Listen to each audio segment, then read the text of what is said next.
Good evening. Tonight, Senate debates insecurity across the country, pushes for establishment of state and community policing and a rejigging of the nation's security architecture. Federal High Court orders the central bank to unfreeze bank accounts of NSAS protesters. INEC begins preparations for Anambra governorship election, urges security agencies to sustain the successes recorded in Edo and Ondo states. And US Democrats say Donald Trump was the inciter-in-chief of the Capitol riots as they open arguments on his impeachment. Plus, you'll see business, sports and later international news from our London studios. On business news tonight, House of Representatives plans to deliberate on bills and motions aimed at unlocking economic potentials and removing restrictive regulation in the country. And on sports news tonight, Guinness World Record honors Blessing Okagbare as the athlete with the most appearances at the IAAF Diamond League meetings.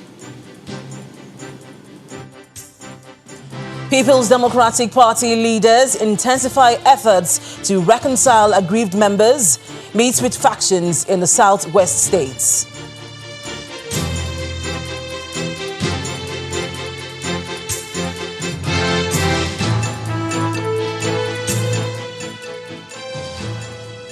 How to secure Nigerians against insurgents terrorizing the northeast, as well as rampaging bandits in the northwest, and curb the farmer herder crisis raging parts of the country is currently dominating discussions across Nigeria. The National Assembly is wading into the debate once more, and following the change of the service chiefs in line with their earlier stance, the lawmakers are pushing for more drastic action on the part of the new security chiefs. For members of the upper chambers, there is no better time for the establishment of community and state police than now to effectively deal with the unfolding threats. Our correspondent Linda Kibe reports. January 11th, gunmen kill 3 mobile policemen in Ughelli Delta State, cutting away rifles and 120 rounds of ammunition. January 31st, gunmen abduct US-based Nigerian Dennis Abuda along the Benin bypass and kill him despite collecting ransom from the family. February 8th, bandits kill no fewer than 23 people and injure many in Kaduna State. These are just few of the violent crimes recorded barely 2 months into 2021, leaving a trail of deaths and destruction across the country. The Senate resumes plenary on Wednesday, with lawmakers troubled by the relentless insecurity in the country and seeking solutions to the crisis. Mr. President, we're all in denial, especially government. And if we were not in denial, we would have declared insecurity a national emergency, the way we declared COVID a national emergency. The figures that are coming out of insecurity are higher than the figures that are coming out of COVID. We have set up a committee that have worked on restructuring, and I believe the committee have submitted their report. This is one angle in which we should start looking at. There were also reactions to herders-farmers conflict, with differing views on how the crisis should be managed. I find it difficult to believe in the 21st century that a governor of a state who has taken oath to preserve and protect the constitutional of Nigeria, which embodies fundamental human rights of residents, will come openly to ask people who are not indigenous of his state to leave his state on the pretext of something that they are doing, and their cost of law. No Nigerian is being sent away from anywhere. Criminals are being sent away from the forest where they are. And so, when we now come here and say, some people, after doing this thing and they're sending people away, you send the wrong message out. Instead of general insecurity in Nigeria, should be the menace of Fulani herdsmen in Nigeria. At the end of a debate, lawmakers ask President Buhari to direct the newly appointed service chiefs to reorganize the country's security architecture to efficiently respond to the security crisis. They are also urging state governors to implement the National Livestock Transformation Plan to address the farmer-herder conflicts in the country. Linda Akibi, Channels Television News. Well, for the Speaker of the House of Representatives, Femi Gbajabiamila, every time a citizen is killed or kidnapped, loses their property or livelihood, government has failed in its obligations. These formed part of the opening remarks of the Speaker at the plenary session of the lower chamber today. According to Honourable Gbajabiamila, the Constitution obligates all who swear to serve in government to do everything to protect the lives and property of all citizens and promote their well-being above all else. The true test of government is in our ability to protect the most vulnerable amongst us. We cannot separate the goal of economic prosperity from the ambition to ensure that all our people live in a just society, free from abuse of power and protected by a justice system built on fairness and the rule of law. Therefore, we will shortly begin considering bills to amend the Administration of Criminal Justice Act, and we'll follow up with a long overdue review of the Trafficking in Persons Prohibition Enforcement and Administration Act and other legislation that seek to deliver a justice system that works for all. Every time a citizen going about their business is killed or kidnapped, loses their property or livelihood, we have failed in our obligation. From the abundance of these failures has emerged a culture of self-help in matters of internal security that portends grave danger for our nation's continued existence. If ever there was a time for us to put aside all other considerations, especially the petty concerns of partisanship and politics, it is now. Still on security, the military says it has continued its offensive against bandits terrorizing some parts of Kaduna State following recent killings of over 40 people in 5 local government areas of the state within 48 hours. The State Commissioner for Internal Security and Home Affairs, Mr. Samuel Aruwan, explains that the bandits were seen at the Sabon Madada area of Beningwari local government area with herds of cattle and were engaged and neutralized accordingly by the Air Force. He adds that troops also killed several bandits who were seen along a track connecting Kuyambana Forest and Sabon Madada, while air missions were also conducted over other locations in Beningwari local government area. The Nigerian Army believes that securing the country is everyone's business and is therefore seeking the cooperation of the media in the efforts to stem the tide of insurgency in the country. Addressing a news conference in Abuja shortly after taking over as the spokesman of the Nigerian Army, Brigadier General Mohammed Yerima explains that the fight against terror requires the collaboration of all Nigerians. It's our collective responsibility to ensure that through the patriotic discharge of our different constitutional obligations, our country remains the secured, peaceful, and progressive. I have no doubt in my mind that the Nigerian media is very patriotic and that they understand that it behoves on all Nigerians, even more on the media, to contribute their own quota, to ensure that we defeat the enemies of Nigerian state who are intent on destroying the country via insecurity. As you all know, nothing boosts the morale of our fighting troops more than the solidarity of all Nigerians. Still more stories on security. The Ogun State Police Command has dismissed claims in some quarters that criminal herdsmen invaded the Ijegba home of the Nobel laureate, Professor Wole Soyinka, in Abeokuta, the Ogun State capital. The State Commissioner of Police in the state, Mr. Edward Ajogun, who visited the residence following the report, explained that 3 cows indeed strayed into the compound of the literary icon. While giving an assurance of adequate protection of life and property, the state police boss described the incident as a trespass on the part of the herders. 3 of the cows that the guy was driving strayed into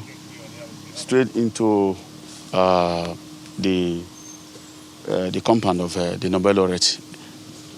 not more than about 20 meters away from the entrance, and they were immediately chased out. I also learned that even our highly revered Nobel laureate even saw the cows heading towards his compound, and of course directed that they should be chased away, and they were chased away. The cows are owned by a gentleman by the name, what's his name? Kazim Shoriola, who is a Yoruba chap, and that is the joy of everything. Although the cows were being, he placed the cow in charge of a Fulani chap, so the cows are not owned by any Fulani man, but the person in charge of the cow is a young man, a Fulani guys. So only 3 of the cows strayed into the compound. No destruction was carried out on the compound, and the act was not a willful one. Meanwhile, Dr. Laokun Soyinka, son to the Nobel laureate, has corroborated the police statement, insisting that there was no attack on the Abeokuta home of Professor Soyinka, describing such disinformation as dangerous.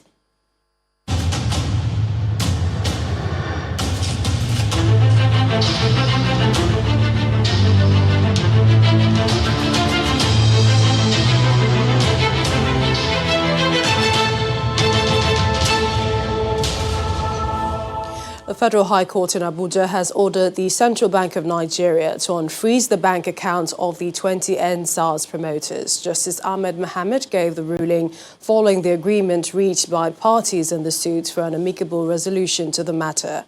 The judge, while commending counsel to the CBN, Mr. Michael Andoaka, and lawyer to the defendant, Mr. Femi Falana, it ruled that all processes filed in respect of the case are deemed to have been withdrawn.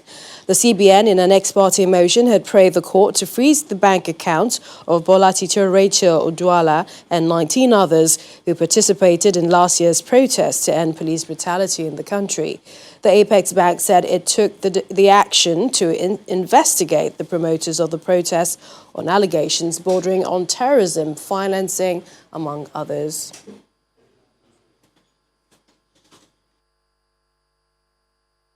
The other ex parte freezing the accounts of our client expired last week on the 4th of February. And so, we were in court this morning to formally have the matter withdrawn in favor of our clients. And that was what happened this morning. Based on our application to have all the processes filed in the case withdrawn, and the application of the counsel to the Central Bank, Chief Michael Andoaka SAN, to withdraw his application to renew the order. The court rightly struck out the entire case and proceeded to make an order defreezing the accounts of our clients. Meanwhile, the Attorney General of the Federation and Minister of Justice, Abubakar Malami, has been reacting to the court order on the Central Bank of Nigeria to unfreeze the bank accounts of the NSAS promoters. Mr. Malami discloses that the law provides the federal government other available options with reference to the court order, which includes the right of the government to exercise further considerations on the court order when the need arises. The Attorney General and Minister of Justice was a guest on Politics Today.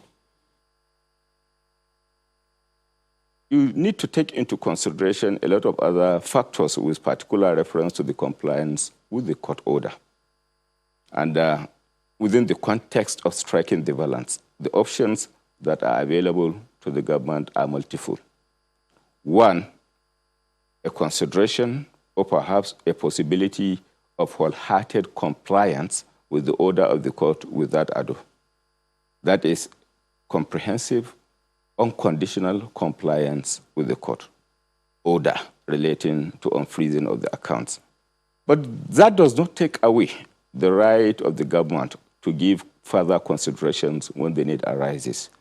A consideration, for example, of exercising the right of appeal against the order if the need for so doing arises, and coupled with the right of appeal, perhaps filing an application for stay of execution of the order, or perhaps an application for variation of the order, among others. Where the government have chosen to exercise those rights of appeal, and indeed filing an application for variation of the order, or indeed an application for setting aside the order or stay of execution, you cannot, within the context of the rule of law, adjudge the government as operating in breach.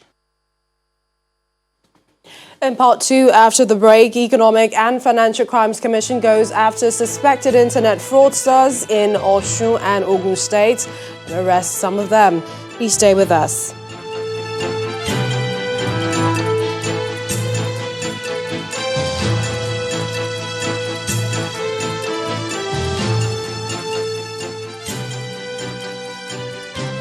Welcome back. If you just joined us, you're watching the news at 10 live on Channels Television Lagos. A reminder of our top stories.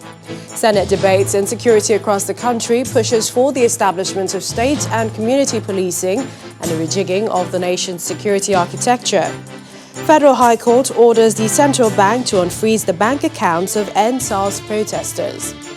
INEC begins preparation for Anambra governorship election, urges security agencies to sustain the successes recorded in Edo and Ondo states. And US Democrats say Donald Trump was the inciter-in-chief of the Capitol riot as they open arguments on the impeachment of the former president.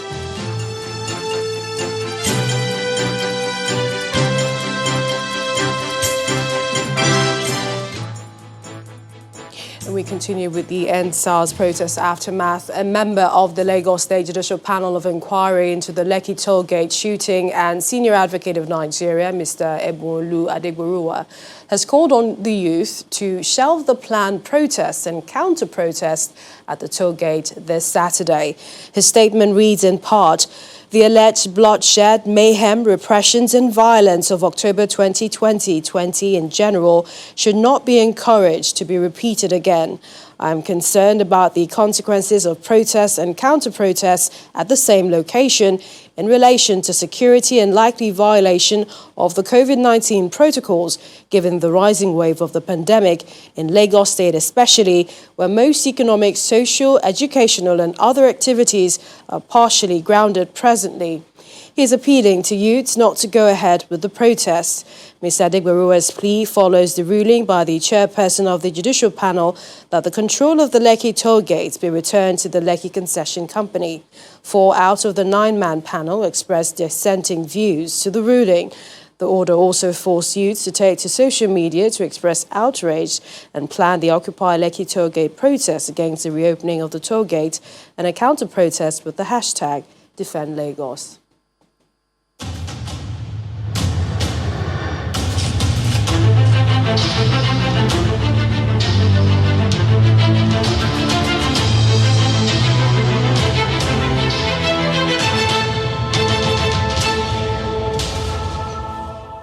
And to other stories, the Economic and Financial Crimes Commission, EFCC, has arrested 39 suspected internet fraudsters, also known as Yahoo boys, in some parts of Ogun and Osun states.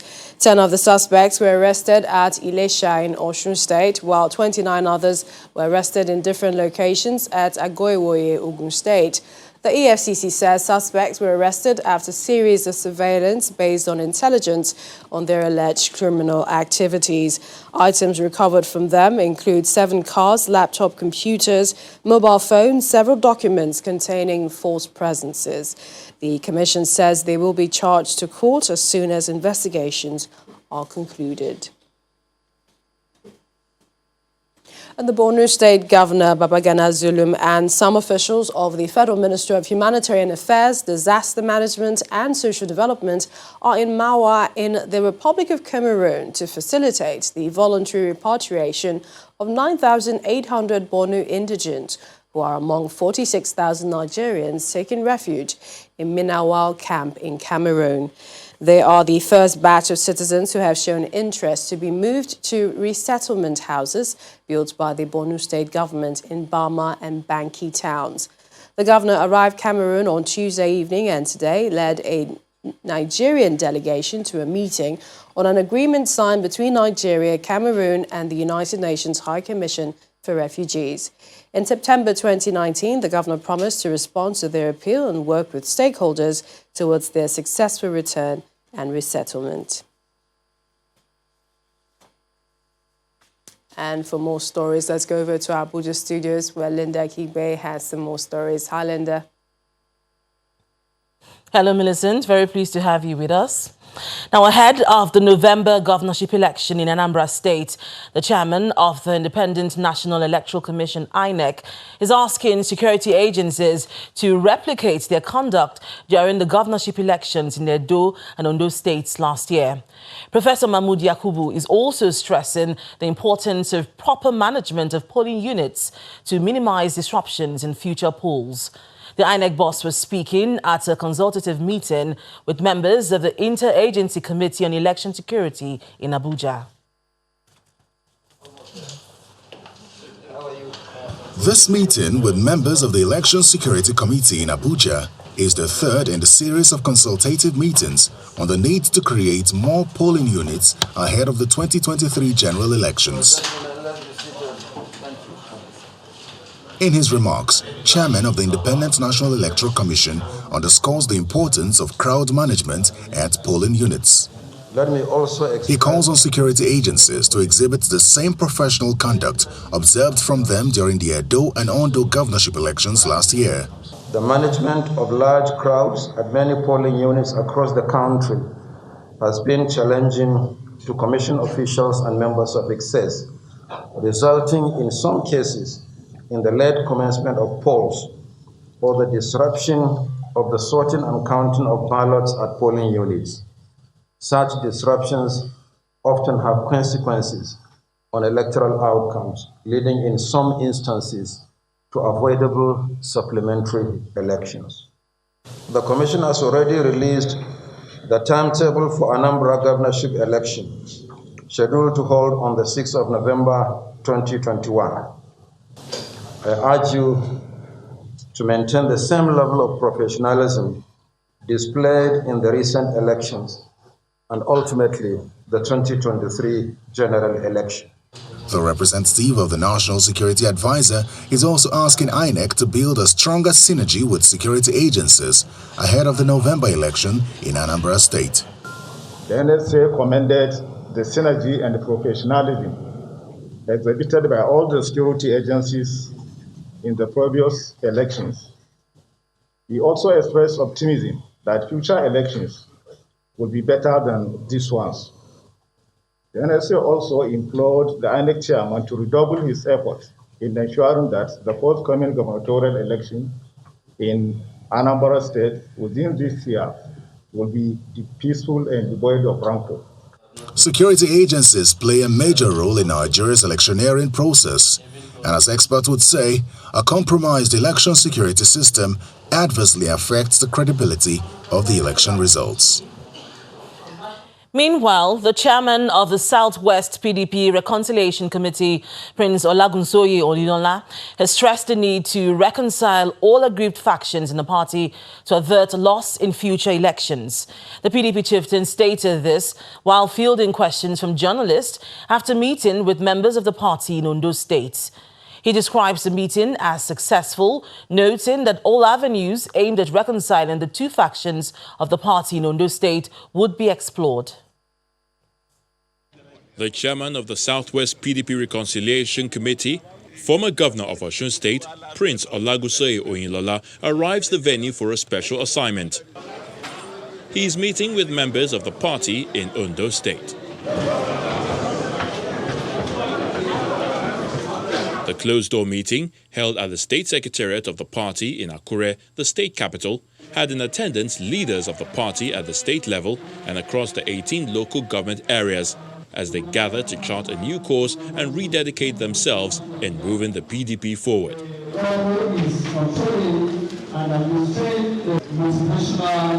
However, the aggrieved faction of the party, led by former chairman in the Southwest Zone, Eddie Olafiso, did not turn up for the crucial meeting.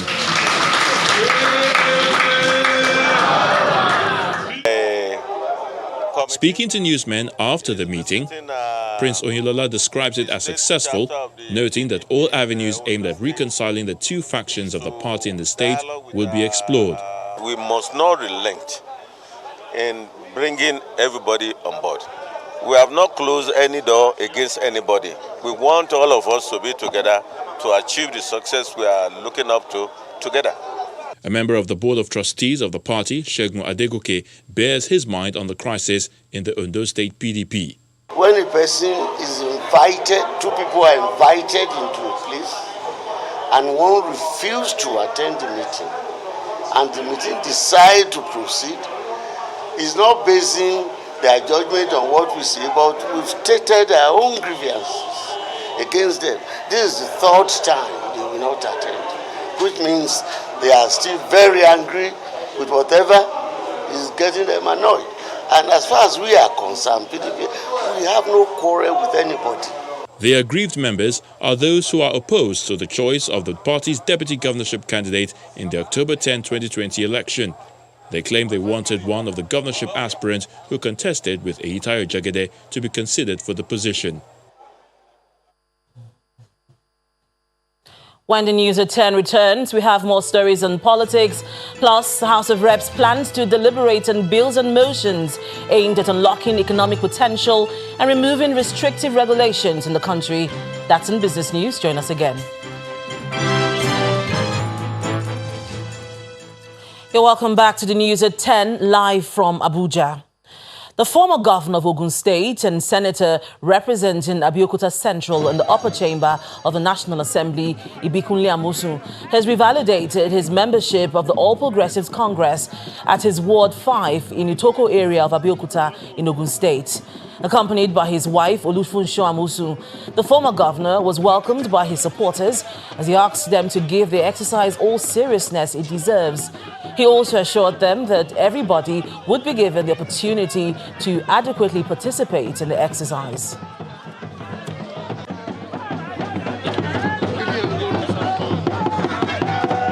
Is this necessary? Yes. In fact, like yesterday, if you have anything maybe yesterday and you want to know where are we today, the best way of finding out is through what we are doing, unless people have any other ulterior motive. And I know that all of us are in sync with the fact that, yes, this thing is very necessary. And I know that there's a lot of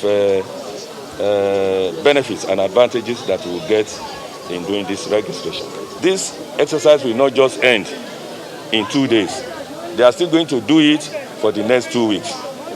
Any of those areas where we think we can improve upon, as we go on, they will be improving on it. I can assure you of that. And let me use this opportunity. I've been bombarded. Even coming here, I've been bombarded, expectedly so, that they are not registering us. They are doing this, they are doing that. And I tell them that no, don't worry, everybody will be registered. And that's all from Abuja. Back to you, Millicent. Many thanks, Linda. And to election petitions, the council in the 4 petitions before the Edo Governorship Election Petition Tribunal on Wednesday adopted their final written addresses and processes, while the council for the petitioners urged the tribunal to allow the petitions and grant the relief sought. The council for the respondents urged the tribunal to dismiss them. In the Allied People's Movement petition against INEC and 3 others, the council for the second respondent, the People's Democratic Party, asked the tribunal to dismiss the petitioner's final written address for not complying with the practice direction and arguments the petitioner's counsel contended. The 3-member tribunal subsequently reserved judgment in the 4 petitions till a date to be communicated to the councils in the petitions. The 4 petitions before the tribunal are Action People Party against Godwin Obaseki and 2 others, Tracy Ebunagol against the Independent National Electoral Commission INEC and 2 others. The 3rd petition is that filed by the Allied People's Movement against INEC and 3 others, while the 4th is that of the Action Democratic Party and another against INEC and 4 others. Staying with legal matters, hearing commenced afresh today at the Uyo Magistrate Court in the case of the alleged sexual abuse, starvation and negligence filed by the parents of Don Davis Achibong, an 11-year-old student of Deeper Life High School, Uyo campus, against 5 staff of the school and 2 students. This followed the transfer of the former presiding magistrate and replacement by a new one, and at the resumption of proceedings today, the accused persons took their pleas again, after which they were admitted to the subsisting bail. The case was thereafter adjourned till March 3, 2021 for hearing. Those facing the trial include the school's principal, Mrs. Ndidi Solomon, Joseph Nseabasi, Akpan Johnson, Ego Wilson, and Joseph Ikenna, and 2 students.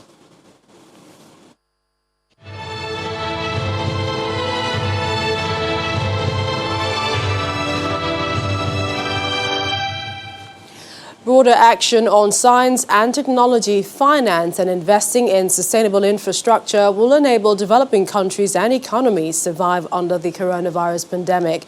That's according to the President of the United Nations Economic and Social Council, ECOSOC, Ambassador Munir Akram, who highlighted the essential areas at the virtual special briefing with members of the Sustainable Development Goal Media Compact.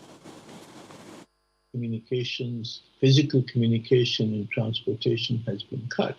The President of the United Nations Economic and Social Council, ECOSOC, Ambassador Munir Akram, has been speaking on how poor countries and the vulnerable have been the hardest hit as a result of the coronavirus pandemic, resulting in deepening inequalities.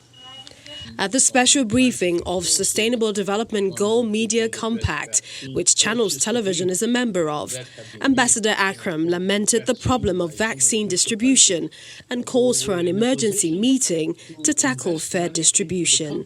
It is obvious is not going to be fairly distributed to all the world. Therefore, it is my intention to call on a special meeting, an emergency meeting in the next few weeks to look at the situation. The UN ECOSOC president also highlighted key areas and plans to rejuvenating developing economies.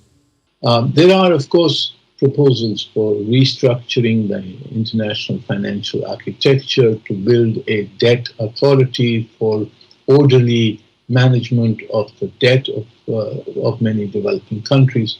These are, of course, more complex issues which will need to be addressed in various forums, including the IMF and the Paris Club and other G20 and G7. How optimistic are you? During the question and answer session, I asked about vaccine nationalism and governments meeting the SDG targets. We need to continue to mobilize the global community, to mobilize governments, to mobilize all in order to see how to achieve the objectives. And, you know, once we begin to prioritize between the 17 SDGs and the various targets, we will get into a very complex political situation. And I think we should avoid that. We should continue with the efforts to achieve the SDGs and do the best we can in the current circumstances. The UN ECOSOC ambassador believes that sustainable investment in infrastructure, especially for developing countries, will lead to accelerated achievement of the Sustainable Development Goals. Millicent Walker, Channels Television News.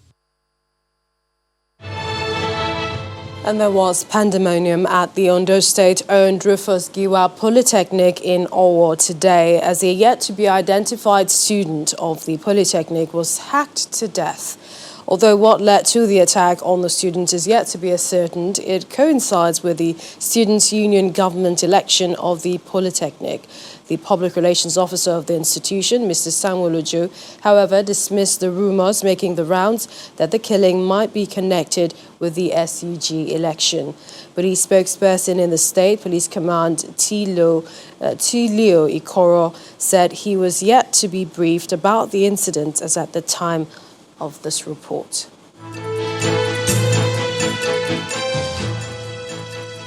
House Democrats are delivering arguments in the second impeachment trial of former President Donald Trump, the only president in U.S. history to face impeachment twice. Democratic prosecutors have 16 hours to argue their case. Lead House manager of the impeachment trial, Jamie Raskin, says the former president was the inciter-in-chief behind the violent mob assault on the U.S. Capitol on January 6th. No, Mr. Heinrich. The evidence will show you that ex-President Trump was no innocent bystander. The evidence will show that he clearly incited the January 6th insurrection. It will show that Donald Trump surrendered his role as commander-in-chief and became the inciter-in-chief of a dangerous insurrection. And this was, as one of our colleagues put it so cogently on January 6th itself, the greatest betrayal of the presidential oath in the history of the United States. The evidence will show you that he saw it coming and was not remotely surprised by the violence. And when the violence inexorably and inevitably came as predicted and overran this body, in the House of Representatives with chaos, we will show you that he completely abdicated his duty as commander-in-chief to stop the violence and protect the government and protect our officers and protect our people.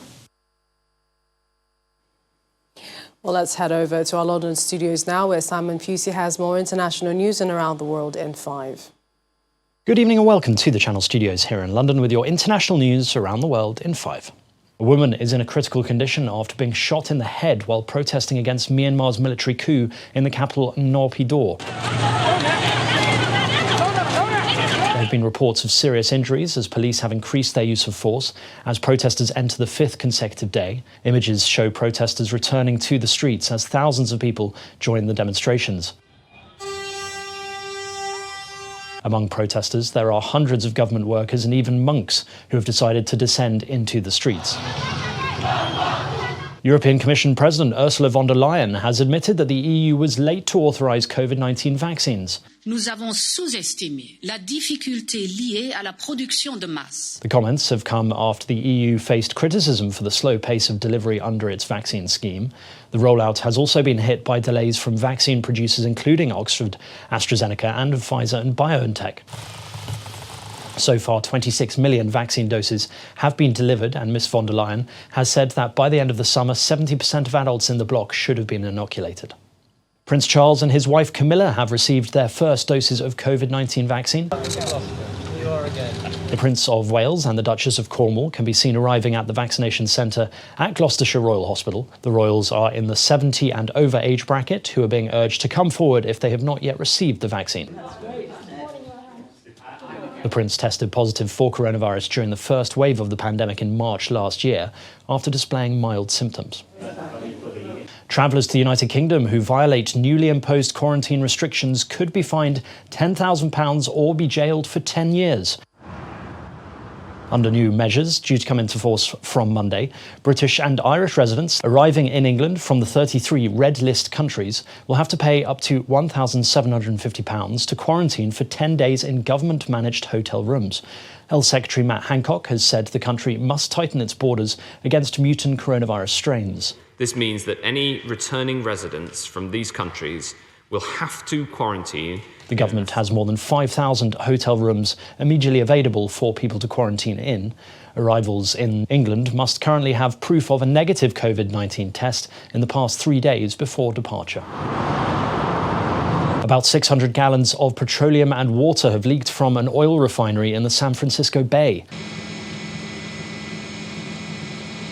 A sheen can be seen on top of the water off Point Richmond in Northern California.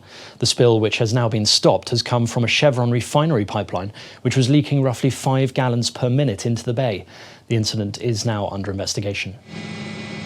And finally, a Latvian father has built a huge sledding track in his backyard for his kids. One ride lasts almost a minute, with the bobsleigh going up to 30 kilometers per hour along the 170-meter long track. He has repurposed motorcycle sidecars into 2 sleds and used old water pipes as the runners. The project has cost only €50, with most of the building materials coming from old wardrobes that he didn't want to throw away. And that's your international news around the world in 5. Now back to the Channel Studios in Lagos.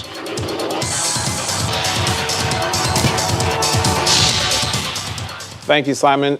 Hello and welcome to Sports News. Nigeria's sprint queen, Blessing Okagbare, has been honored by the Guinness World Records for the most IAAF Diamond League appearances by an athlete. Her record, 67 appearances, was achieved between July the 3rd and August the 31st, 2018 in the 100 meters, 200 meters, and long jump events. The IAAF Diamond League is an annual series of track and field meetings held from 2010 till date. An excited Okagbare says the recognition is a dream come true for God's and made true by God's grace and determination. That's it on Sports News. Millicent, back to you.